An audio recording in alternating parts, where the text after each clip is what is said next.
So students, welcome in our channel educational site. आज हम start करने जा रहे हैं अपने इंग्लिश का चैप्टर 1 जिसका नाम है हु डिड पैट्रिक्स होमवर्क। तो लेट्स बिगिन। और अगर आपको ये वीडियो अच्छा लगेगा तो लाइक करना, शेयर करना और हमारे चैनल को सब्सक्राइब करना। तो बिफोर यू रीड पार्ट दिया है, पढ़ लेते हैं। Discuss in class, do you like homework? Do you do it yourself और do you get help? What homework do you usually have? तो इसमें ये पूछे हैं डिस्कशन क्लास में कि आपको होमवर्क पसंद है, आप होमवर्क खुद से कर लेते हो या आपको किसी की ज़रूरत पड़ती है, और तुम्हारे पास कौन सा होमवर्क हमेशा रहता है। ठीक है, तो आगे बढ़ते हैं। Patrick never did homework. Too boring, he said. He played hockey and basketball and Nintendo instead. तो पैट्रिक नाम का एक लड़का था, यही है वो लड़का। ये लड़का जो है, इसका नाम पैट्रिक है। उसको होमवर्क बिल्कुल पसंद नहीं था। वो बोलता था यह बहुत बोरिंग होता है। He played hockey and basketball. वो हॉकी खेलता था, बास्केटबॉल खेलता था और नाइनटेंडो खेलता था। नाइनटेंडो एक वीडियो गेम होता है, वो खेलता था। His teacher told him, Patrick, do your homework or you won't learn a thing. उसकी टीचर हमेशा उसको बोलती थी कि पैट्रिक तुम अपना होमवर्क करो, नहीं तो तुम्हें कुछ चीज़ समझ में नहीं आएगा। और ये ट्रू था। Sometimes he feel like an ignoramus, but what could he do? He hated homework. कभी कभी ना वो इग्नोरेमस का मतलब दिया है an ignorant person who lakhs education. कभी कभी ना उसको ऐसा लगता था कि वो क्या करे क्योंकि उसको होमवर्क पसंद था नहीं। फिर next, then one day he found his cat playing with a little doll and he grabbed it away to his surprise it wasn't a doll. एक दिन वो देखा उसकी जो एक बिल्ली, उसके पास एक बिल्ली भी थी। उसकी जो बिल्ली थी वो एक डॉल से खेल रही थी, लेकिन वो सरप्राइज हो गया कि वो डॉल नहीं था at all but a man of tiniest size. He had a little wool shirt with old fashioned breeches and a high tall hat. लेकिन वो एक डॉल नहीं था, वो एक आदमी था, एकदम छोटी साइज का।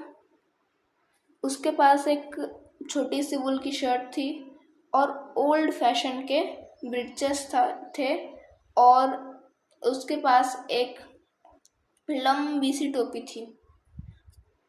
वो बोला, save me, don't give me back to that cat, I will grant you a wish, I promise you that. बोला, मुझे कोई इस बिल्ली से बचाओ,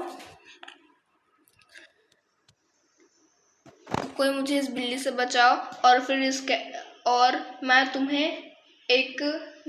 एक विश पूरी करूँगा, मैं प्रॉमिस करता हूँ।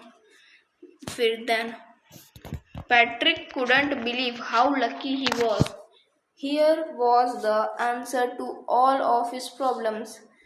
पैट्रिक अपने ऊपर वो विश्वास ही नहीं कर पा रहा था कि वो कितना लकी है। उसके पास उसके सारे प्रश्नों के उत्तर मिल गए थे उसे। So he said, only if you do all my homework till the end of the semester, that's 35 days. If you do a good enough job, I could even get A's. The little man's face wrinkled like a dishcloth thrown in the hamper. He kicked his legs and doubled his fists, and he grimaced and scowled and pursed his lips. Oh, am I crushed? But I'll do it. तो यहाँ पर grimaced और scolded, pursed his lips का मतलब दिया है his face had these expressions showing disgust, anger and disapproval। मतलब इसका मतलब ये है कि उसका जो चेहरा है, उसके जो एक्सप्रेशन थे वो दिखा रहे थे कि वो बहुत गुस्से में है, लेकिन उसको वो काम करना पड़ा क्योंकि उसे उस बिल्ली से बचना था। And true to his word, that little elf began to do Patrick's homework. तो यहाँ पर जो वही बोना था उसका नाम एल्फ था और वो पैट्रिक की होमवर्क करना शुरू कर दिया. Except there was one glitch.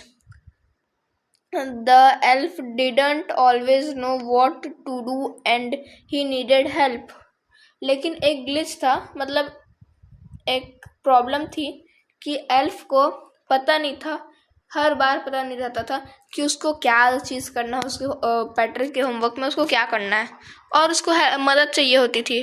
फिर help me he said and Patrick would have to help in whatever वे.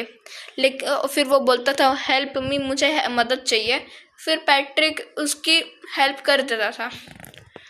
फिर I don't know this word, the elf squealed while reading Patrick's homework. Get me a dictionary. No, what's even better, look up the word and sound it out by each letter.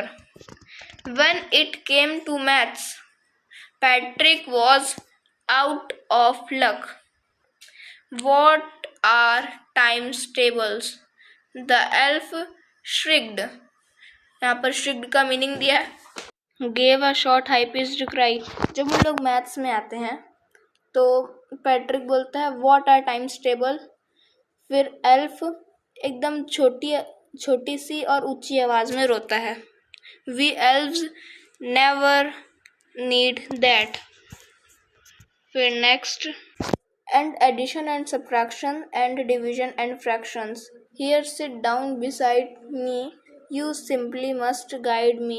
Elves know nothing of human history. तो फिर यहाँ पर Patrick बोलता है तुम मेरे बाजू में बैठो, मतलब एल्फ बोलता है पैट्रिक से कि तुम मेरे बाजू में बैठो और मुझे गाइड करो क्योंकि मुझे ह्यूमन हिस्ट्री के बारे में कुछ नहीं पता. So the little elf, already a shouter, just got louder. Go to the library. I need books. फिर एल्फ बोलता है चलो लाइब्रेरी चलते हैं, मुझे बुक्स चाहिए. More and more books and you can help me read them too. उसको बहुत सारे बुक्स चाहिए थे. Then, as a matter of fact, every day in every way that little elf was a nag. Patrick was working harder than never ever and was it a drag. यहाँ पर nag का meaning दिया है one who troubles someone all the time by complaining or asking them to do something. और drag का meaning भी दिया है an informal word, something dull and uninteresting. He was staying up nights, had never felt so weary, was going to school with his eyes puffed and blurry. Next, finally, the last day of school arrived and the elf was free to go. As for homework, there was no more, so he quietly and slyly slipped out the back door. तो फिर finally last day आता है और elf वापस जाने के लिए मुफ्त हो जाता है, फ्री हो जाता है. एज फॉर होमवर्क से वो फ्री हो जाता है. There was no more, so he quietly and slyly slipped out the back door. फिर आगे then Patrick got his A's his classmates were amazed, his teachers smiled and were full of praise, and his parents, they wondered what had happened to Patrick. He was now the model kid. Cleaned his room, did his chores का meaning दिया है work that must be done every day, often boring. Was cheerful, never rude, like he had developed a whole new attitude. You see, in the end, Patrick still thought he had made that tiny man do all his homework. But I'll share a secret just between you and me. I wasn't the elf. Patrick had done it himself. आप देखो इस story के and में कि जो writer है वो हमसे एक सीक्रेट शेयर करना चाहते हैं और बोल रहे हैं कि ये सिर्फ हमारे और उनके बीच रहे, कि उसमें कोई, इस स्टोरी में कोई एल्फ नहीं था। पैट्रिक ने अपना होमवर्क खुद से किया था। तो यही थी हमारी स्टोरी जिसके राइटर है कैरोल मूर। तो अगर आपको ये वीडियो अच्छा लगा हो तो लाइक कीजिएगा, शेयर कीजिएगा और हमारे चैनल को सब्सक्राइब कीजिएगा। मिलते हैं आपको अगली वीडियो में। So thanks for watching this video. Bye.